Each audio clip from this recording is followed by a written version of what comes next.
Bonsoir, bienvenue à l'émission Le micro du soir. La semaine dernière, nous avons reçu l'historienne Claudia Florentina Dobre, spécialiste du régime communiste, ou plutôt des régimes communistes en Roumanie. Son analyse objective des différentes périodes de répression fut très éclairante et je vous invite à retrouver l'émission sur notre site rfi.ro. Aujourd'hui, j'ai le plaisir de vous présenter un jeune Français de 34 ans, Romain Couder, originaire de Saucé-les-Pins sur la Côte Bleue, à 30 minutes de Marseille, et qui connaît la Roumanie depuis 10 ans, plus de 10 ans. Alors, je vais le laisser expliquer comment il est arrivé à Bucarest et pourquoi il y réside toujours, ce qui n'en finit pas de surprendre beaucoup de Roumains encore aujourd'hui. Puis, nous nous pencherons sur ses activités et notamment la société Spinoa qu'il a co-créée en 2018. Romain Couder, bonsoir. Bonsoir Laurent, et merci de me recevoir. Avec plaisir. Première question, donc, comment êtes-vous arrivé en Roumanie et pourquoi y résidez-vous toujours? Je suis arrivé en 2010 pour un stage de fin d'études. En fait, je terminais mes études à Aix-en-Provence et je suis venu 3 mois en Roumanie sans savoir trop grand-chose sur la Roumanie en fait. Et je suis arrivé dans un contexte un peu spécial. Moi, je suis de Marseille, j'aime bien le soleil. Et je suis arrivé en plein hiver à Bucarest avec 30 cm de neige. Et voilà, je suis arrivé dans le quartier militaire, en fait, chez une dame qui était une amie d'une amie d'une amie et qui m'a gentiment logé, une dame de 70 ans qui était dans le quartier militaire, donc quartier un petit peu très orienté architecture communiste. Et cette dame était une grande intellectuelle qui parlait parfaitement français. Ouais, et qui m'a voilà, logé pendant quelques mois. Et ensuite, je suis revenu en Roumanie pour faire un VIE dans le cadre de mes études. Et j'ai travaillé dans l'informatique pendant 5 ans. Mhm. Voilà. Et ensuite, je suis parti un an en voyage en Asie, en vélo. Et je suis revenu en Roumanie pour créer Spinoa. Ça fait une D'accord. petite dizaine d'années. D'accord vous venez de répondre, un petit peu à la prochaine question que j'avais envie de vous poser. Le mois de mars, c'est le mois de la francophonie, hein, un mois qui est à chaque fois, dûment célébré ici sur RFI. Alors comment le fait que la Roumanie soit un pays, historiquement francophone et où beaucoup de gens parlent ou comprennent le français et où la présence française est importante à plusieurs égards. Comment cela vous a-t-il été utile? Vous venez de répondre avec la rencontre avec cette vieille dame qui parlait parfaitement le français. Mais au-delà de ça, à votre arrivée, comment cette francophonie vous a été utile et comment elle vous sert toujours aujourd'hui? De manière générale, c'est vrai qu'il y a, enfin pour moi au moins, c'est vrai qu'il y a un vrai bon accueil des Roumains pour les gens qui sont français, notamment par le fait que, enfin, souvent ils sont contents de pouvoir pratiquer le français qu'ils ont utilisé à l'école. Et je me rappelle au tout début, quand je parlais pas roumain, les deux réponses un peu classiques quand j'abordais les gens dans la rue, c'était soit un refus parce qu'ils ne savaient pas parler anglais, soit une personne qui était vraiment un grand sourire, qui montrait, qui était vraiment contente d'avoir enfin une personne étrangère ou pouvoir communiquer et interagir avec des personnes qui venaient de l'étranger. Et c'est quelque chose qui m'a un peu surpris au début parce que je voyais beaucoup de choses positives chez les personnes qui répondaient et voilà, un vrai accueil chaleureux. Et après, de manière générale, c'est vrai que la France est assez bien perçue au niveau culturel ou même enfin, du développement technologique, etc., des nouvelles idées. Et ça, je pense que ça nous donne une certaine crédibilité qui est peut-être pas tout le temps euh, euh, Justifié? Oui. exactement. Mais ouais, ça nous donne une crédibilité qui est utile à la fois pour développer des projets et pour rencontrer des gens. Mmh. Aujourd'hui, vous parlez roumain. Oui, ouais, je parle au Alors expliquez-nous, Spinoa, c'est quoi exactement? Alors, Spinoa, c'est le résultat de En fait, on est deux personnes à avoir créé Spinoa, Florent Maté et moi. Et on a créé ça en 2018. C'est une société qui commercialise de la spiruline. La spiruline, c'est une microalgue qui a 60% de protéines, beaucoup de vitamines et de minéraux, et qui en plus de ça, donc bonne pour la santé, et en plus de ça, qui produit très peu de gaz carbonique, donc qui est bonne pour l'écologie. Euh, et en plus de ça, en fait, on a aussi un producteur qui produit au Burkina Faso et qui est une ferme humanitaire en fait, qui redistribue 50% de sa production aux populations locales. Voilà. Donc, c'est essayer de promouvoir un aliment à la fois sain, écologique et bon pour cet aspect immunitaire en Roumanie, qui n'était pas vraiment connu pour l'instant. Et la différence avec la spiruline classique, c'est qu'elle est produite de manière artisanale, donc elle est séchée à une basse température. Et ça lui permet d'avoir un goût qui est meilleur et des meilleures propriétés nutritionnelles aussi. Alors, vous dites qu'effectivement, la spiruline n'est pas nécessairement connue partout. Ceci étant, est-ce que vous diriez qu'en Roumanie, de par cette tradition et cette culture des plantes, eh bien, il y a une connaissance assez bonne de cette algue, de cette microalgue, la spiruline, par rapport à d'autres pays? Alors oui, c'est vrai. Je pense que alors c'est déjà vrai qu'elle n'est pas si méconnue que ça, parce qu'en fait, dans les années 70, l'ONU a déclaré que c'était le meilleur aliment pour le futur. Ça a été aussi utilisé par la NASA et l'Agence spatiale européenne. Donc déjà, de manière globale, elle commence à être petit à petit connue. Et au niveau de la Roumanie, il y a un docteur qui s'appelle le docteur Manea, qui a fait la promotion dans les années 90 de la spiruline, notamment avec d'autres types de plantes qui sont bonnes pour la santé. Et il est apparu à la télévision, il était assez connu, donc c'est vrai que beaucoup de personnes connaissent déjà la spiruline en Roumanie, mais pas sous cette forme-là qui est faite de manière artisanale. Donc c'est en fait ça la nouveauté de Spinoa, c'est d'apporter une touche un peu plus artisanale. Et elle se présente comment, votre spiruline? Alors en français on appelle ça des paillettes, mais moi, je dis souvent comme des petits spaghettis verts qui sont assez croquants en fait, et avec lesquels on peut cuisiner. Et donc l'intérêt de cette forme-là, c'est qu'on peut l'utiliser un petit peu comme un condiment et ça peut se mettre dans des salades, dans un jus ou dans un yaourt et rajouter sur des recettes. Et en fait, c'est vrai que depuis qu'on a commencé, on a toutes les semaines une personne sur les réseaux sociaux qui partage avec nous une recette. Et du coup, nous, on partage ces recettes-là. Et donc, ça devient un vrai aliment et plus vraiment un supplément alimentaire. Donc, Et c'est ça donc, on peut en prendre tous les jours. C'est ce que vous voilà, dites. c'est ça. Mhm. En fait, ça peut être, enfin, la dose recommandée, c'est 3 grammes par jour.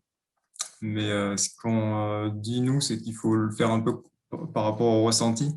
C'est-à-dire que si on a des périodes un peu plus difficiles ou en hiver, aux transitions entre les deux saisons, ou alors des moments où on se sent un peu plus fatigué, ou on fait un peu plus de sport, parce que l'aspirine est bon pour le sport aussi.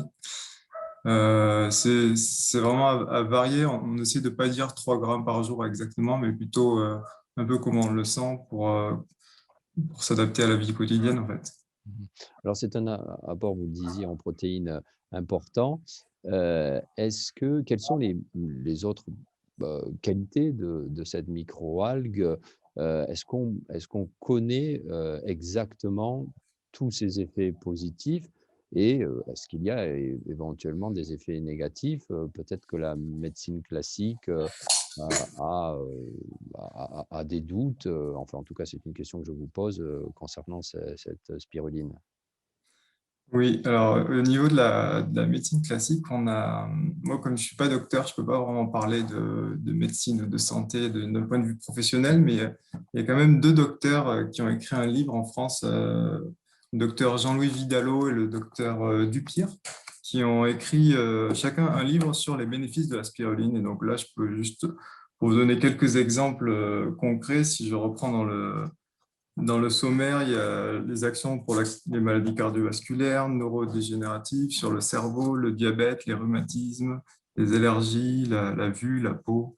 Donc, il y a beaucoup de... En fait, c'est un aliment qui, par le fait qu'il contienne un cocktail de micronutriments qui sont bons pour la santé, donc des vitamines et des minéraux en grande quantité par rapport à la quantité de produits.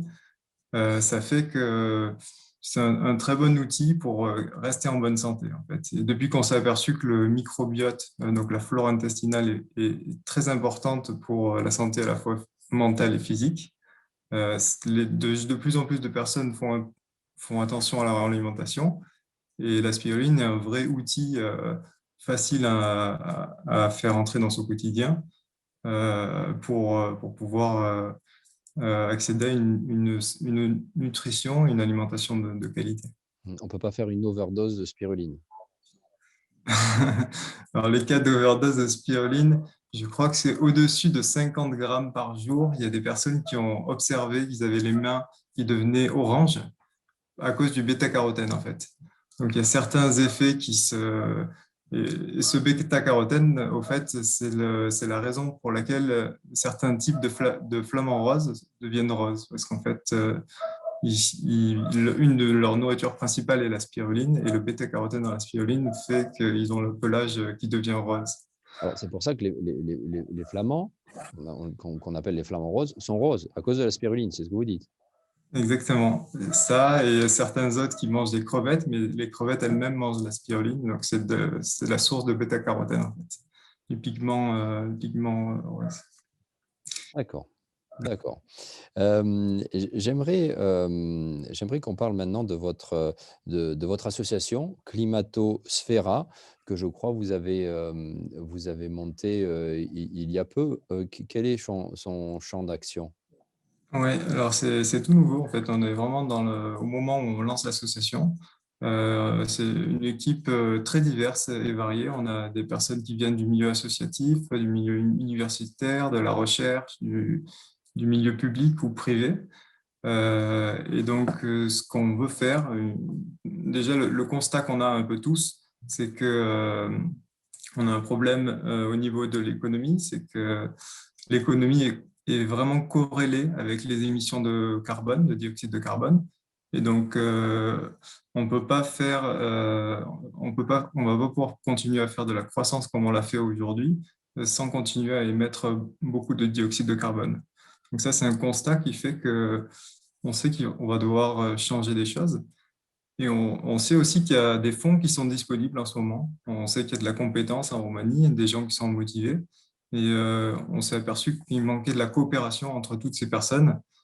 Et donc, notre idée, c'est de mettre en lien ces compétences et d'imaginer des solutions et des modes de vie qui seraient faibles en carbone. Et donc voilà, nos trois points, nos trois champs d'action, en fait, c'est sensibiliser à l'idée enfin, de la transition climatique, qui est un sujet qui est assez compliqué parce que c'est à la fois complexe, parce que c'est très technique pour comprendre ce qui se passe réellement. En plus, c'est lointain, parce qu'on ne peut pas le toucher avec nos sens. On ne peut pas sentir vraiment le réchauffement. Enfin, on le sent très peu avec nos sens. C'est plutôt imaginaire. Et c'est plutôt conceptuel. Et en plus, c'est un problème qui est global, donc qui se pose pas seulement à la Roumanie ou à la France, mais tous les pays sont impliqués. Et si on résout seulement en Roumanie, ça va pas nous donner la solution au niveau global. Donc, Il y a, pardon, voilà. excusez-moi, je vous coupe. Il y a d'autres associations, il y a des associations pour l'environnement, pour la protection de l'environnement en Roumanie. Qu'est-ce que vous allez apporter de plus ou est-ce que vous collaborez avec ces associations déjà en place? Alors, il y a quelques associations qui sont présentes, mais en fait, ce qu'on voit, c'est que quand même un vide sur cette idée-là de proposer une structure qui est crédible, identifie Qui des fonds. soit synergique en fait.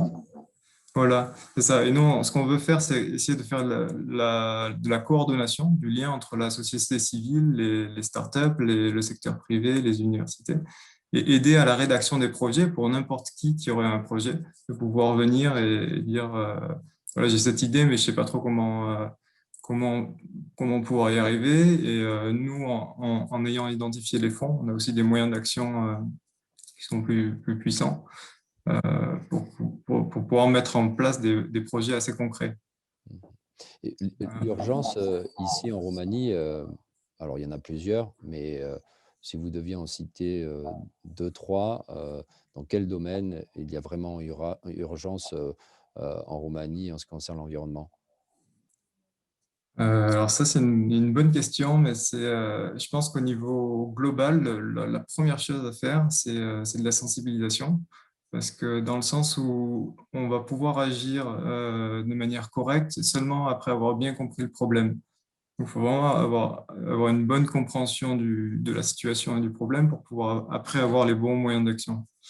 Et donc, notre premier projet, c'est ce qui s'appelle la fresque pour le climat. C'est un atelier ludique, collaboratif et créatif qui se joue entre 4 et 8 personnes et qui dure pendant 3 heures et qui explique les causes et les effets du changement climatique. Donc ça, c'est un jeu qui est à la fois qui se base sur l'intelligence collective, qui est pédagogique et qui tient en compte aussi de l'émotion des personnes qui vont jouer pour, euh, pour voir comment, enfin, parce que c'est un peu un choc quand on réalise vraiment tout ce qu'on a devant nous et la situation.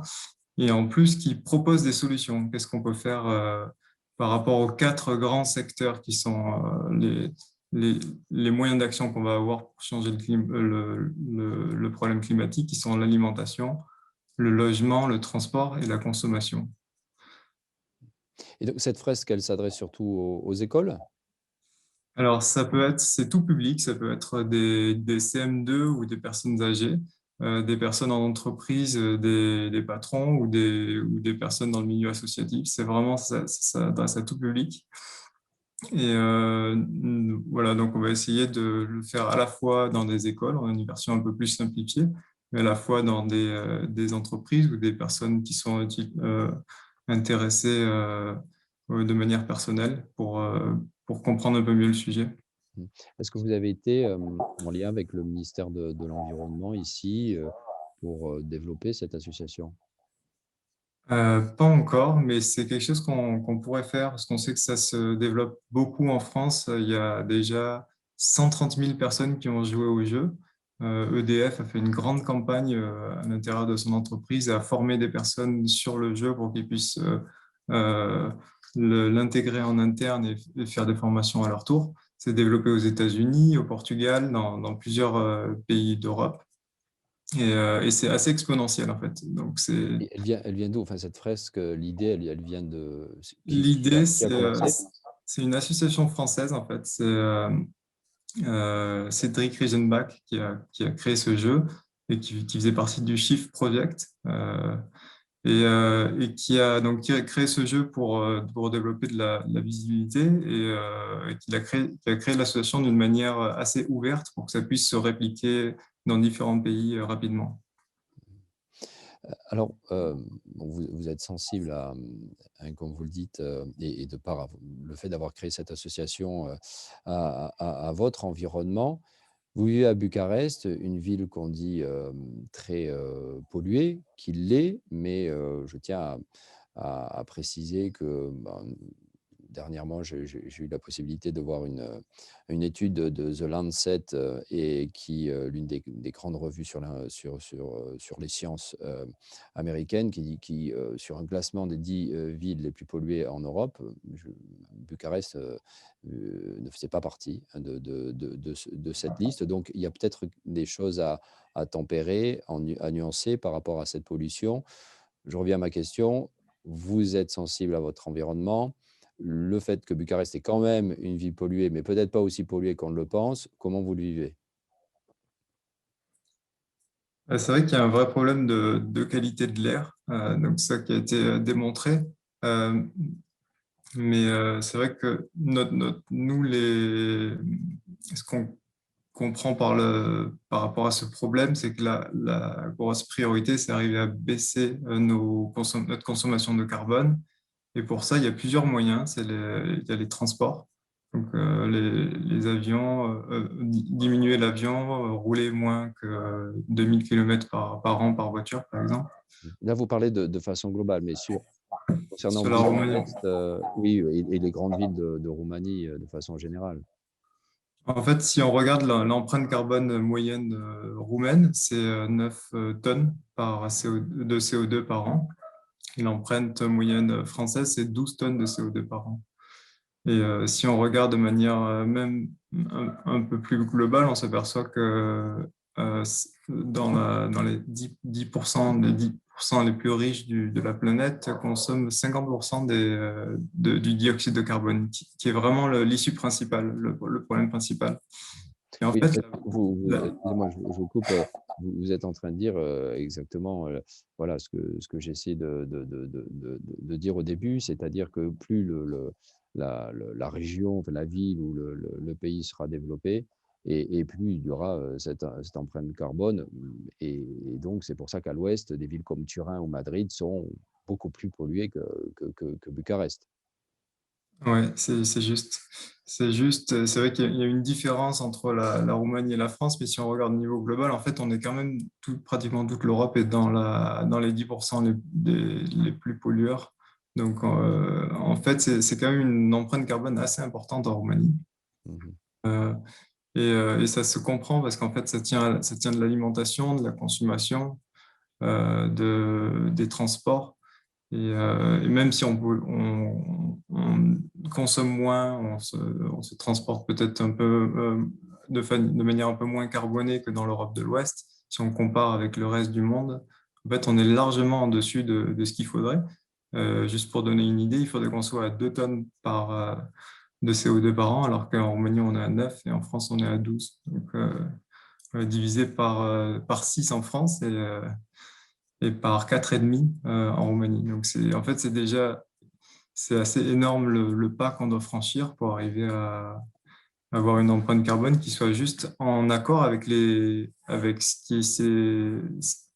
ce qui s'est voté à l'accord de Paris en 2015, Mhm. juste pour tenir cette ligne qui sont des ambitions déjà assez faibles en fait. Alors, est-ce que vous diriez que vous êtes plutôt dans la lignée de ce qu'on appelle les collapsologues, qui, en général, même s'ils peuvent être aussi avec une vision optimiste à terme de comment les choses peuvent évoluer, euh, à certains égards, est-ce que vous êtes donc plutôt de ceux qui disent que bon, ben, de toute façon, la catastrophe, elle va arriver, et c'est juste une question de comment la gérer du mieux possible? Alors, je suis pas vraiment collapsologue. Il y a certains livres comme le livre de Pablo Servigne que je trouve intéressant, Oui, mais non, je faisais référence à lui qui a une vision, Pablo Servigne, qui est pas complètement catastrophique et qui veut croire à des solutions. exactement. C'est plutôt comme ça que je le vois, en fait, de pas annoncer la catastrophe parce qu'on peut pas prédire le futur dans tous les cas, c'est impossible. On sait qu'il y a, j'aime bien souvent la métaphore du bateau qui avance vers un iceberg. On sait qu'il y a l'iceberg qui est en face de nous, qu'il y a le moteur qui est lancé à pleine puissance et on a du mal à faire passer le message pour dire il faut réduire le moteur et plutôt que ramer sens inverse et essayer de mettre une impulsion en opposition, moi, je serais plutôt pour essayer de modifier ce qui existe déjà, essayer de parler au capitaine et de dire il faut baisser la cadence et voir tourner à bâbord et essayer d'éviter l'iceberg. Mais c'est vrai qu'au niveau de la collapsologie, je suis pas trop en accord avec l'aspect catastrophiste. En fait, je pense pas tout va tomber du jour au lendemain. C'est plutôt quelque chose des grands changements qui vont arriver dans les prochaines années. Euh, voilà. Et sur les 10 prochaines années, c'est vraiment la priorité, c'est de sensibiliser et faire comprendre le message pour pouvoir réduire tous ensemble et d'une manière positive, transformer les secteurs clés de l'économie avec des actions assez ambitieuses et ça peut créer des opportunités, de l'emploi, utiliser la technologie mais à bon escient pour justement pour ce problème climatique. Alors, aujourd'hui, la spiruline, également votre action vis-à-vis de la protection de l'environnement. Demain, quoi? Et toujours à Bucarest, en tout cas en Roumanie? Oui, bah, pour l'instant, je serai sûrement en Roumanie, ça c'est presque sûr, au moins dans les 5 prochaines années, parce que c'est un pays dans lequel je me sens bien et j'ai déjà développé du Spinoa et d'autres cette association qui démarre. Au Bucarest, c'est pas sûr. Peut-être que j'irai plus dans l'ouest de la Roumanie. Euh, je sais pas trop encore. J'ai envie quand même. Je sens que j'ai un besoin de retour hors des villes, un peu plus à la campagne. Quel endroit? Vous pensez à quel endroit?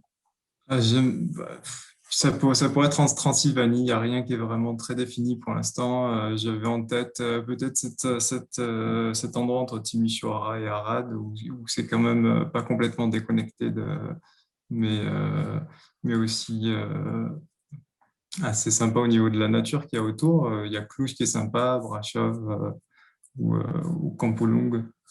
Dans cette zone-là, il n'y a rien qui est vraiment décidé. Je sais que c'est quelque chose à long terme que j'aimerais faire, mais c'est pas très précis encore. Alors, vous allez m'excuser de cette question un peu bateau qui revient toujours. Mais qu'est-ce que vous aimez en Roumanie? Qu'est-ce qui vous séduit le plus? C'était une bonne question avant Covid, parce qu'il y avait il y avait beaucoup d'interactions avec les gens, le dynamisme des nouvelles générations, des nouveaux endroits pour rencontrer des gens, des bars sympas, des restaurants ce qui est moins vrai aujourd'hui à Bucarest à cause du Covid. Mais, euh, mais de manière générale, moi, j'aime bien un peu l'aspect des brouillards des Roumains, l'aspect un peu plus, j'ai l'impression d'avoir un peu plus de liberté, d'être un peu moins contrôlé que ce que je suis en France. Et j'aime bien la liberté, je crois. Donc, ça doit être une des raisons. Euh, ouais, je m'entends assez bien. J'ai des très bons amis roumains, donc ça aide aussi. Je crois que c'est assez particulier à chaque personne. Mhm. Mm. Et je suppose que vous êtes très attentif à ce que vous mangez. Qu'est-ce qui vous semble le plus sain en Roumanie? Est-ce que vous aimez, est-ce que vous appréciez particulièrement?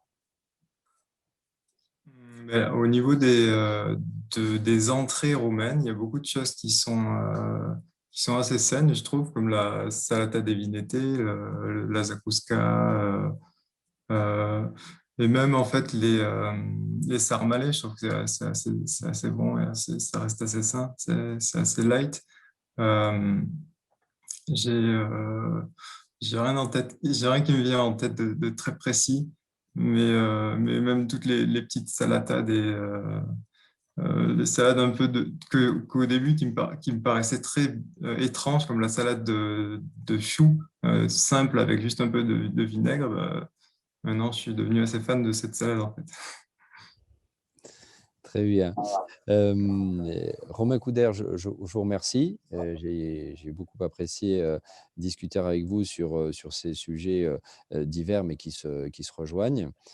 Chers auditeurs, je vous dis à vendredi prochain, 19h15, pour une nouvelle émission du Micro du Soir. Et d'ici là, ben, retrouvez-nous sur le site rfi.ro ou sur la page Facebook de RFI. Et je vous souhaite une nouvelle fois un bon week-end. Week-end Placoute.